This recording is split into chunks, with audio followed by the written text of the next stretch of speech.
Hello friends, నా పేరు లక్ష్మణ్. ఇవాళ మనం బైరామల్గూడ జంక్షన్ దగ్గర ఫ్లైఓవర్ గురించి వివరాలు చూద్దాం. ముందుగా ఈ ఏరియా గురించి అసలు ఐడియా లేని వాళ్ళ కోసం, ఇది బైరామల్గూడ జంక్షన్, ఇది ఎల్బీ నగర్ సర్కిల్. ఈ బైరామల్గూడ జంక్షన్ నుంచి ఇటువైపు వెళ్తే చింతలకుంట వెళ్తాము, ఇటువైపు వెళ్తే నాగార్జున సాగర్ రోడ్ లోకి వెళ్తాం. అదే ఇటువైపు వెళ్ళామంటే ఓఐసీ హాస్పిటల్, డిఆర్డిఓ వైపు వెళ్తాము. ఇది బైరామల్గూడ చంపాపేట రోడ్. సో ఈ జంక్షన్ దగ్గర ఆల్రెడీ 2 ఫ్లైఓవర్లు ఇంతకుముందు నిర్మించారు. ఇది ఎల్హెచ్ఎస్ ఫ్లైఓవర్, ఇది ఆర్హెచ్ఎస్ ఫ్లైఓవర్. ప్రస్తుతం ఇక్కడ జరుగుతున్న వర్క్స్ ఏంటి అంటే, ఈ ఎల్హెచ్ఎస్ ఫ్లైఓవర్ కి ఇక్కడ ఒక లూపు, ఈ ఆర్హెచ్ఎస్ ఫ్లైఓవర్ కి ఇక్కడ ఒక లూపు.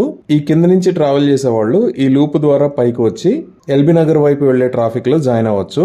అలానే ఎల్బీ నగర్ నుంచి వచ్చేవాళ్ళు ఇక్కడ లూప్ వాడుకొని కిందకి వెళ్లి ఇక్కడ ట్రాఫిక్ లో జాయిన్ అవ్వచ్చు. ఈ లూప్సే కాకుండా ఇక్కడ నుంచి ఇంకొక ఫ్లైఓవర్ ని కడుతున్నారు. ఈ ఫ్లైఓవర్ ఆల్రెడీ ఉన్న ఫ్లైఓవర్స్ అలానే లూప్స్ పైనుంచి వెళ్లి ఇక్కడ 2 పార్ట్స్ కింద డివైడ్ అవుతుంది.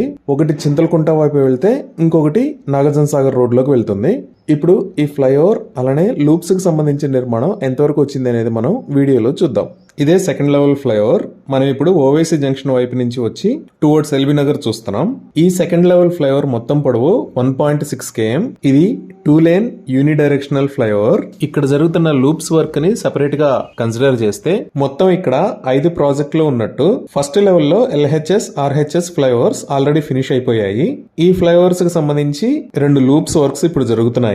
5th ప్రాజెక్టు సెకండ్ లెవెల్లో ఈ యూనిడైరెక్షనల్ ఫ్లైఓవర్.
ఇవి ఈ ఫ్లైఓవర్కి సంబంధించి ప్రస్తుతం నా దగ్గర ఉన్న అప్డేట్స్. ఒకసారి ఈ ఫ్లైఓవర్ నిర్మాణం పూర్తయిన తర్వాత ఇంకొక వీడియో చేస్తాను. Thank you.